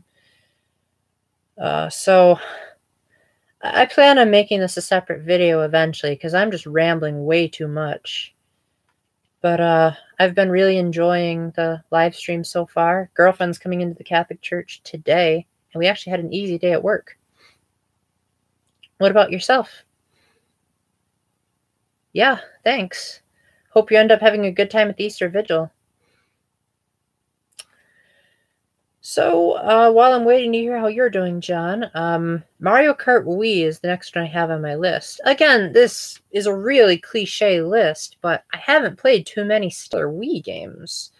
Mario Kart Wii was a huge graphical revolution at the time it came out in 2009. 2008. 2008 seemed to be the one year where the Wii had really good graphical games, like Super Smash Bros. Brawl, this. There were a couple other 2008 rarities. I mean, nowadays, of course, Mario Kart Wii looks like vomitrocious compared to Mario Kart 8, but back then, it was a blast to be able to, like, actually steer the cart with a plastic steering wheel, be able to perform tricks off of the ramps, to have, like, all these retro courses be redone with, like, bumps and like, boost pads, especially the N64 tracks. Like, I was a huge fan of Mario Kart 64 back in the day. Not so much anymore, but nice. Oh, good. I really like sleeping myself, and oftentimes I sleep pretty terribly, even if I do go to bed at a reasonable hour. So when I actually do get a good sleep, it's like, thank you, Lord.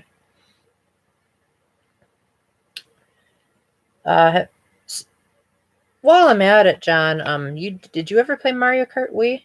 Initially, the game had an online feature, but since then, Nintendo discontinued the Wi-Fi connection, so nowadays it's mostly just a basic Mario Kart racer. That, like, Mario Kart 8 has everything it has to offer, but with much better graphics. Sure, you could argue, well, Paul, they got some super cool courses in Mario Kart Wii. And it's like, that's kind of cool, but they're not anti-gravity. So, and Mario Kart 8 has courses that aren't anti-gravity, so you don't really have much of a case here.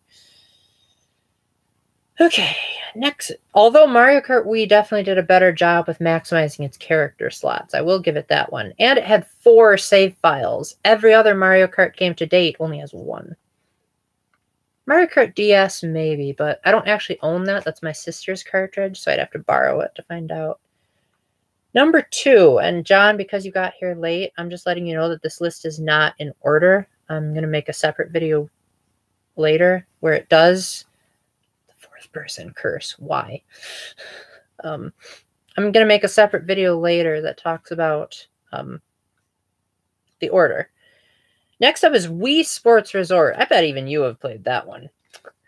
Wii Sports Resort is the kind of game that should have been a pack-in with the Wii, but it wasn't because they didn't have Wii Motion Plus back when the Wii first came out.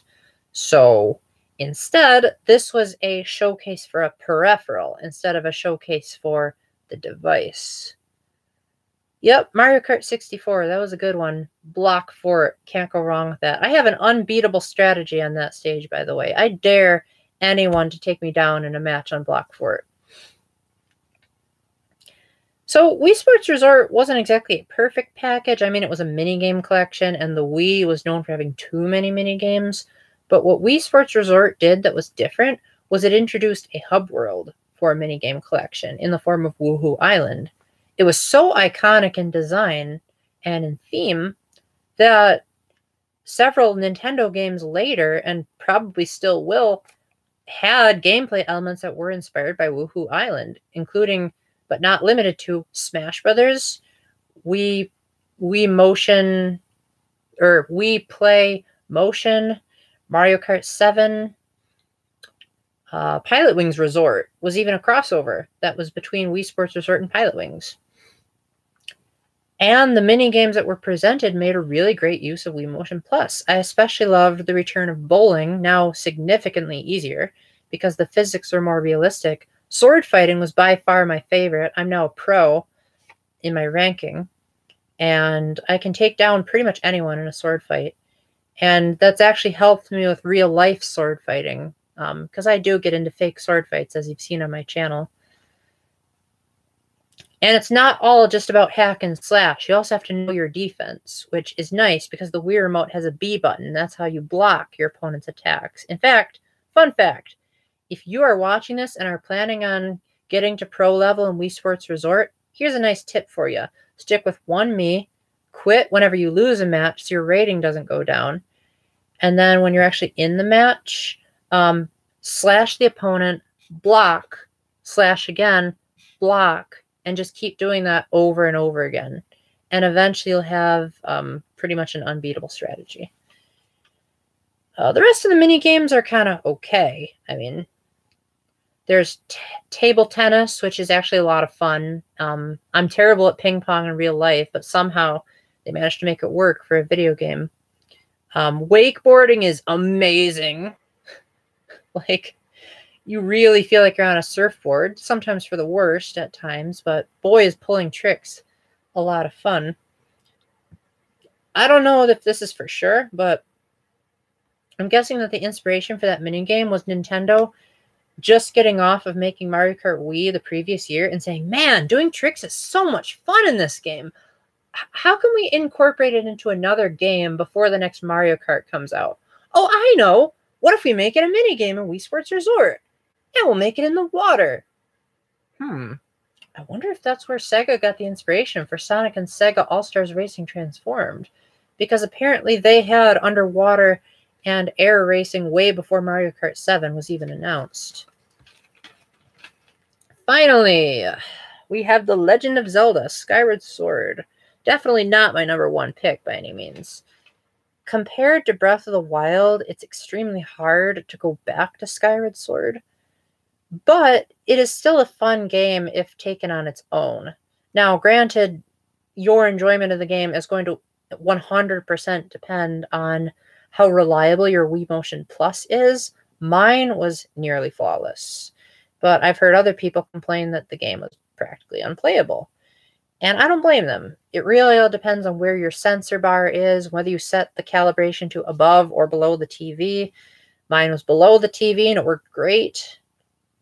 You might be different. Also, you have to have really strong arm strength, especially when you get to that final battle where it's basically you Z targeting and everything else is just like slash your sword at the right time, dodge, slash at the right time. Wii Sports Resort was a huge determining factor in this game's development, by the way. Nintendo even stated that much themselves, saying that a lot of like the mini games would be directly influencing how Breath of the Wild or how Skyward Sword handled. Twilight Princess's graphic style the most, even if I like Breath of the Wild's overall execution better. And Skyward Sword is like, well, I guess if you're not going to be the most realistic Zelda game on the Wii, you can at least look stylistic. And I like how character progression was handled. Like Groose, he starts out being your typical bully, and then you think, oh, he's just this silly one-dimensional Zelda character. Well, if you've learned anything from Midna, it's that Zelda characters can and will evolve. Sadly, the same cannot be said about Link's companion in this game, Fi, but that's another subject. Anyway, all done with Wii games. John, I'm probably only going to be around for another half hour, so do you have any pressing questions to ask before then?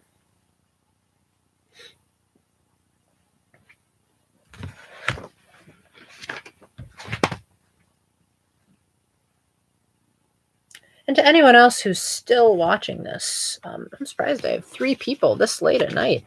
Or maybe you're on the other side of the world and it's actually in the morning for you. If so, I hope I haven't woken you up. Not much, does that mean? Well, hey, if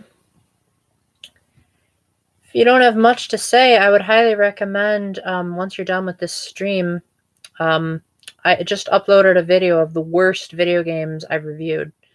So you can see some epic stinkers that I've had the misfortune of beating all put together into one video. And this time I remembered to bring water. So, thankfully, I've been able to carry this long since like 11.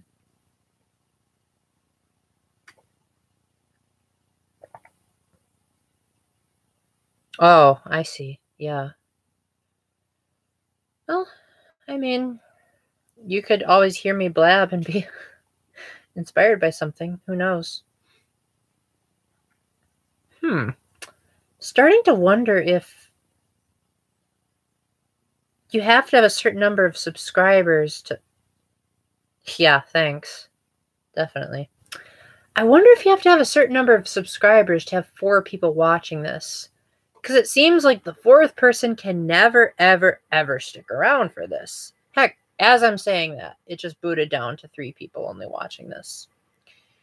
I'll have to experiment with that if I ever get up to 200 subscribers. Just say, guys, I am here to test out the theory of the 4th viewer of this live stream. Now I'm wondering if I just offended someone, because now it only says 2 people.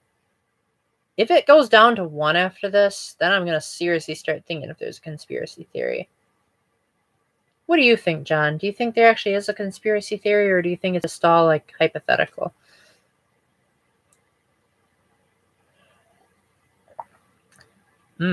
So, for those of you that have come in late to the live stream, I've been having a really good time talking to INT Paul, however you pronounce his name. Super cool. We've been mostly talking about Myers-Briggs and typology. Mentioned the Enneagram a little bit, but I know next to nothing about that. I also was talking about my top 10 Wii games, as was requested in my first live stream. And I was talking about how I spent most of Good Friday working, sleeping, and playing Tokyo Mirage Sessions Sharp FE. Man, that game is surprisingly good. definitely not a game for everyone. Definitely not the kind of game I would recommend playing if you don't like J-pop. Wow. Yeah.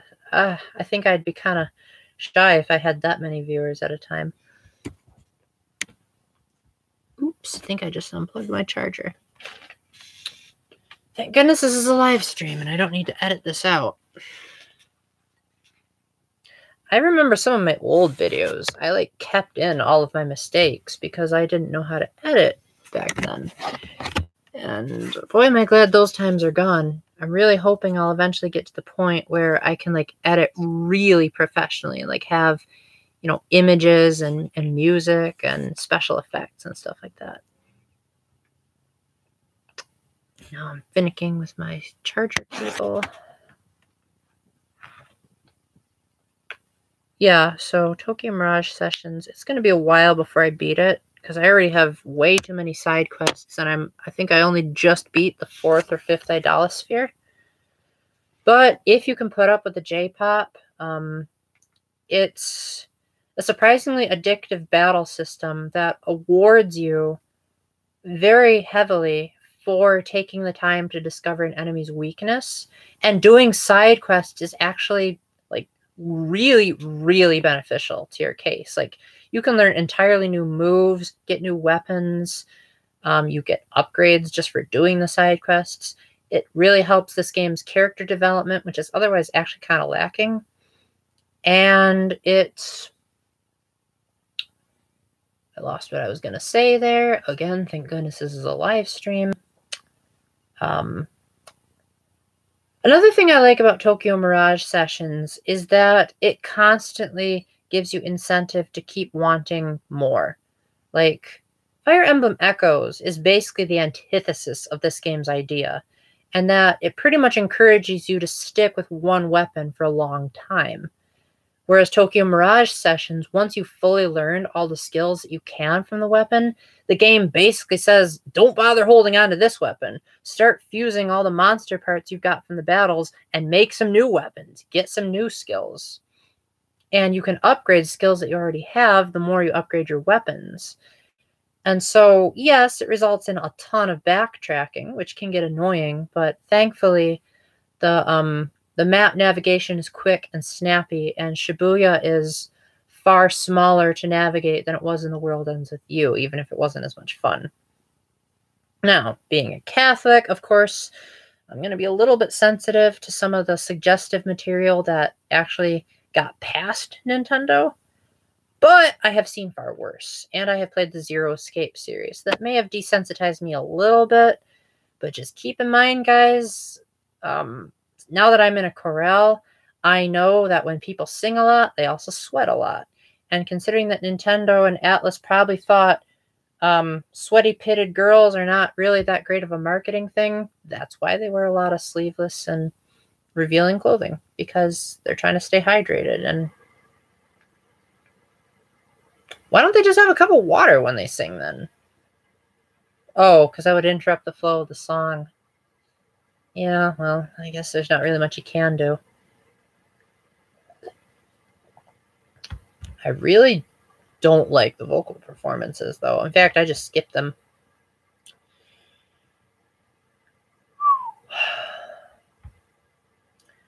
So anyway, John, I was just curious, what kind of stuff have you been putting on your channel lately? I might check it out if I have some free time.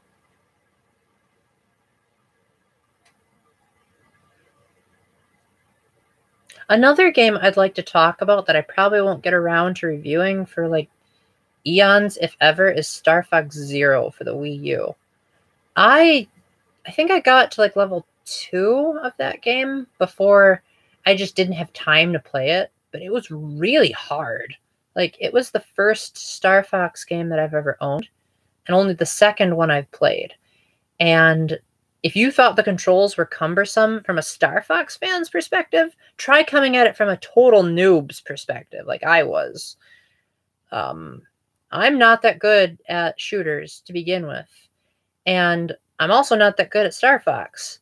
So Star Fox Zero, maybe that's why they made the story basically a rehash of Star Fox 64, because they figured, Well, people play, people don't play Star Fox very much, so let's just keep it similar. Mobile games, huh? Astroneer? Is that like the latest indie game? Because that actually sounds like a pretty cool title. RuneScape. Oh, hey, INT Paul. Welcome back. Yeah, John and I, we've actually known each other for about 2 years now. I won't tell you where we met because I don't like getting too personal, but I can vaguely say that we met on a retreat, and he told a really amazing story that is super, super, I'm losing the words right now.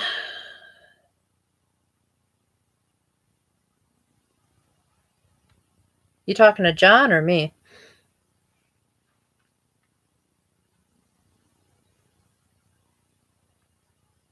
Well, I'm ISTJ, you know that.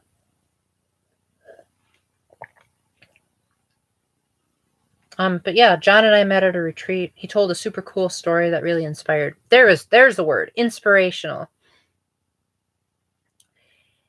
You'll have to ask him that, but he took the test, apparently got ENTP. Well, John, now that you're back, did you actually find a good Myers-Briggs test that actually fits with your communication style? Because I know you have to really find the right one. If I had to guess, though, I would probably say you come across as kind of on the INFP side, but I could be wrong.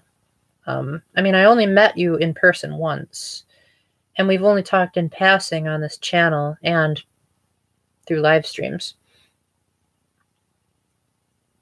Oh, yeah.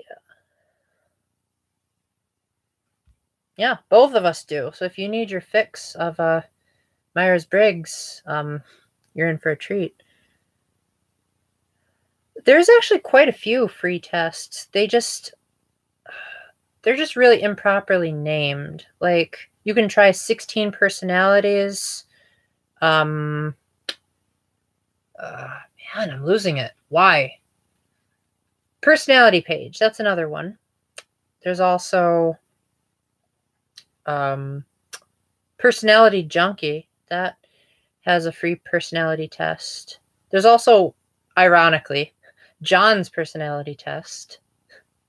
It not only does it talk about your dominant type, but it also talks about your 4 subtypes. And I actually made a video on that. I probably should have mentioned that earlier. But I have my 4 subtypes, the first time I made that video, were ESTJ, ISFJ, ESTP, and INTJ, which all of them were extremely low percentages. So the INTJ, really the only way I can possibly see that even being remotely close to me is when I'm debating. Because I'm really good at looking at an argument and seeing both sides and like arguing like as objectively as possible.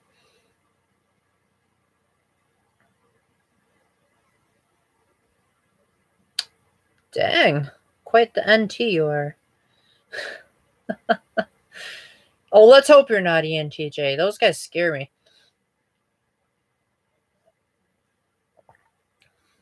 Cool. Well, again, the wording can sometimes be kind of confusing, but remember that when you're taking the test, to go with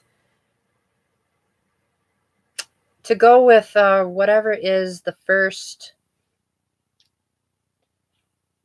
Let me rephrase that. The thing about the tests is that because they're based on how you normally are, you can take your time to think, how am I on a normal day? And also, you also want to try not to have too many in the middles. Because if you do that, that can sometimes give you an inaccurate result. So, like, try to go either really high or really low as much as you can. Because there are some questions that admittedly you might be kind of borderline on, where it says, like, do you value justice over mercy? There are some people that might say, well, I kind of value justice over mercy.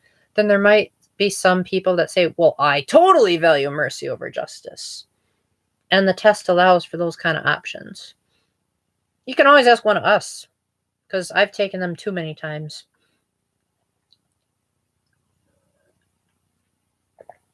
Believe it or not, I actually got ENFJ a while ago. And at the time, it kind of made sense. Oh, wow. Dang. That's an interesting concept for an indie game. But yeah, I actually got ENFJ for a while consistently. But now that I've read about it, now it seems like it's just totally not me at all. The only thing that's even remotely close to it being me is that I do enjoy seeing situations where there's social harmony. I'm just not good at creating it, nor am I good at being one of the harmonizers. If anything, I'm that guy that'll like try to get on people's nerves as much as possible if I really like them. Especially my INFP friend.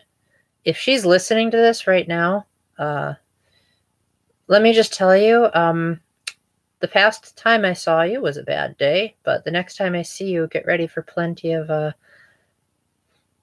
sarcastic, dry, literal, in-your-face humor. And with that, I just depleted my water and do not feel like leaving my laptop to go get some more. So once my throat starts getting sore, then I am going to take off.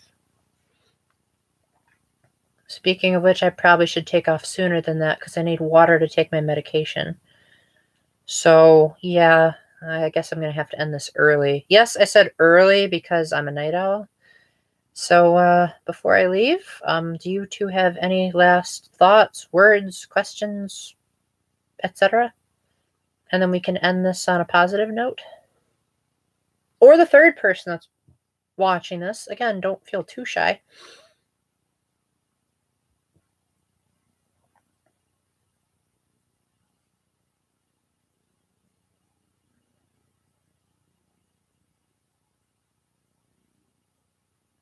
Well, thank you. Having a girlfriend is definitely a good reason to study typology. And before having her, I had an INFJ best friend that was a female. In fact, you'll actually see her in quite a few of my videos. Her name's Kara.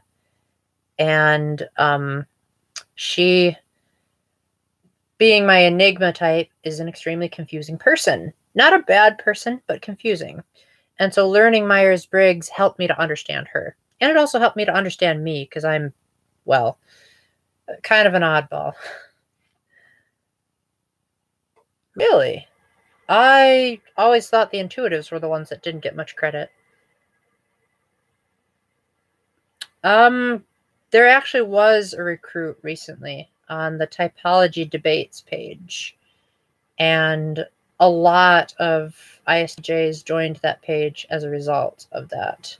And I will definitely plan on joining. Yeah, I'd love to do more Myers-Briggs videos. What particular type do you have in mind that I focus on? Mocha Mansa? Cool name, by the way.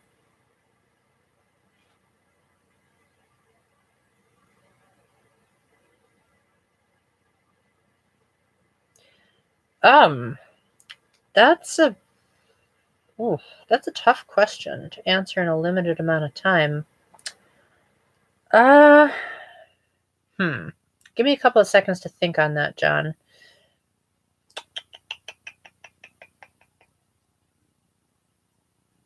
Well, if you got her number and you're not currently dating, it would depend on how long you knew her before she gave you her number. Because there are a lot of girls out there that, even if they're underage, they like older men. Of course, it's not every girl is like that, But a great number of girls love older men, and they're just like, hey, here's my number and call me maybe. No, the song is not a stereotype. It's true. But if you have known her for a while and you've talked for like a year or so, approaching, well, it probably differs from person to person, but I would say generally speaking, have confidence. Like, don't be a nervous wreck. Don't be like shivering in your boots the whole time. Like, show her that you are happy, you like yourself, you like her, and just say, hey, I'm interested in you. I would like to be in a relationship with you. That last sentence, though, about getting married without telling you, I feel your pain there, because I'm constantly getting into these crazy messes, even with just platonic relationships. So I would say if you don't know the important stuff about a girl, I wouldn't date her at all. My girlfriend and I, we did what was called half dating before we dated, where we got the red flags out of the way first before I asked her out. So I said stuff like, you know what the grounds for an annulment are in the Catholic Church, or you do realize that this is a particular flaw that I have, yada, yada. So I would say meticulously question her. Don't mention your other exes, but just mention, like, say if you have like a learning disability or a reading disability. Well, maybe you don't have to mention reading, but if there's something that actively hinders the relationship, or something that you just don't want to have, like if she's all like, hey, I want to have sex before marriage, and that's not in your value system, then just say, get lost. Hopefully politely, but still. You want to be firm in your values, and don't let her walk all over you and like seduce you into becoming less than what you are. Does that answer your question, John? I mean, I'm not an expert at this, but I hope I at least sort of answered your question. Oh. Okay. Well, I would say that's a pretty decent amount of time to be interested in someone. I would definitely say that if you're going to ask her out and you don't have access to... Oh, good. Yeah, one last thing I'll add to that before I hand it over to the third person, likely Mocha Mansa, is I would just say that don't ask her out over email or text, because it can be misinterpreted a lot. I would do it either over Skype or in person, but definitely not over email or text. But if you want to say that you have something you want to ask her over email or text, then that's totally fine. In fact, that's actually how I asked out the previous two girls plus my girlfriend, was telling them I had something to say and then saying it later over the phone or Skype.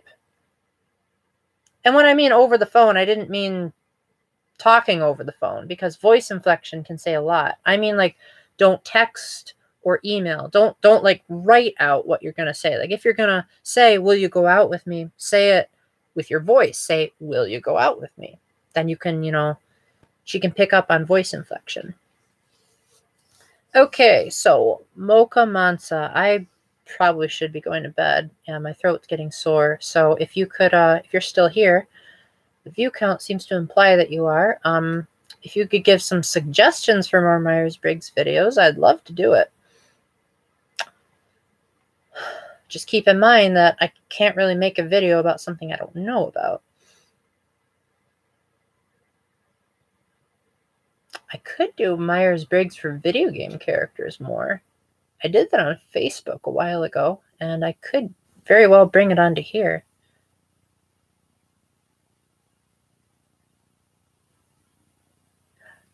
Yes, that would be a problem, John. Maybe invite her to something. That's okay. I'm sure I can brainstorm. The suggestion is appreciated. I mean, I know most of the people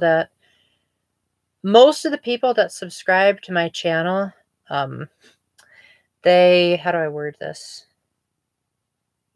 Most of the people that subscribe to my channel subscribe because of my Myers-Briggs videos, which is super weird because that's never been the focus of this channel. It's always been either Catholicism or video games.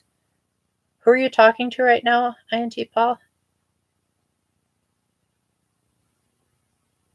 Oh, you're talking to me. That's quite a loaded question there. I don't want to reveal my actual age, apart from I am definitely older than 18. Like I said, if I was any younger than 18, I'd be in huge trouble by the Catholic authorities.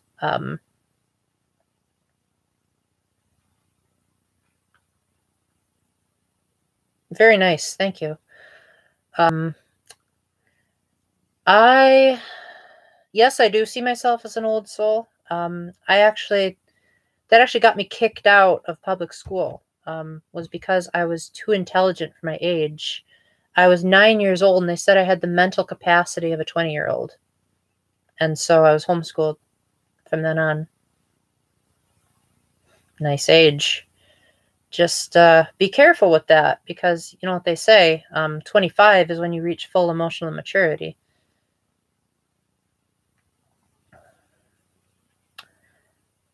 But yeah, old soul. I especially see myself as an old soul when I'm chaperoning, because I'm sure you've heard about my many experiences with Catholic conferences and whatnot. And boy, do I feel like an old man when I go on those, because, like, oh my gosh, I'm around teenagers so much, and they're like referencing all these newbie-ish stuff, and I'm just like, hubba hubba, what?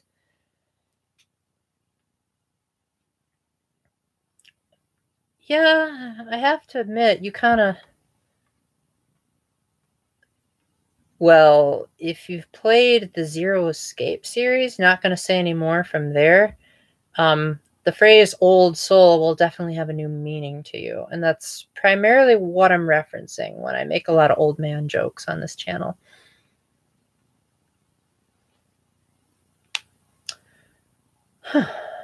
But here's one example. I'm going to say this right now because of the realization that I just made. Thanks for the compliments earlier, by the way. I know that most people have subscribed to me because of Myers-Briggs, and I appreciate that. I mean, I didn't know I was that good at it, to be honest. But I don't want this channel to become taken over by Myers-Briggs. I mean, don't get me wrong, I'll gladly talk about all 16 personality types one time or another once I learn more about them. But if it ever gets to the point where people are only subscribed to me for my Myers-Briggs stuff, then they might as well find another channel, because there are bigger and better channels that present it better and are more objective. But a couple of types I have been fascinated in talking about recently are the ESTP, the ENTP, and I'd probably want to talk about the ISFP, assuming I haven't already done so. Actually, I just forgot if I did ISFP or not. Funny, you'd think I'd remember my own videos, but because I have no budget for any of these, I've made way more videos than most other YouTubers. So as a result, there are some videos that I haven't seen since I filmed them, and some were like over 2 years ago. Anyway, guys, I'm getting cold and tired and all that lovely stuff. So thank you very much for watching my live stream. If you're looking for, I'm going to be ending the stream probably before you respond. Yeah, it's pretty late over here. It's already the next day. So yeah, I'm going to go. But thanks for joining me, INT Paul. I'll be looking forward to joining your Facebook group. Sounds like a lot of fun. Yeah, see you around, John. I'm just looking up what it was called again.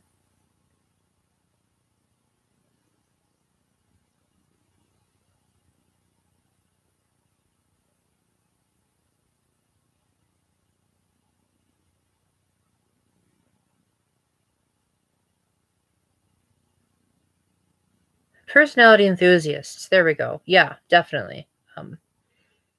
Probably not tonight, but definitely sometime in the near future. That way I can kind of sneak in incognito, which is what I prefer doing even in real life. Yep, good night. And amen. Oh.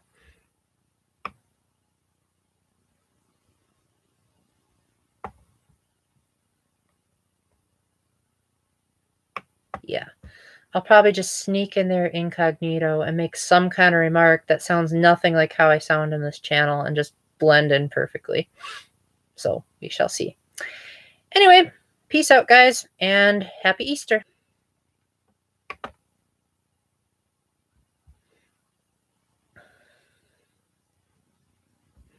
If this stream will ever actually end.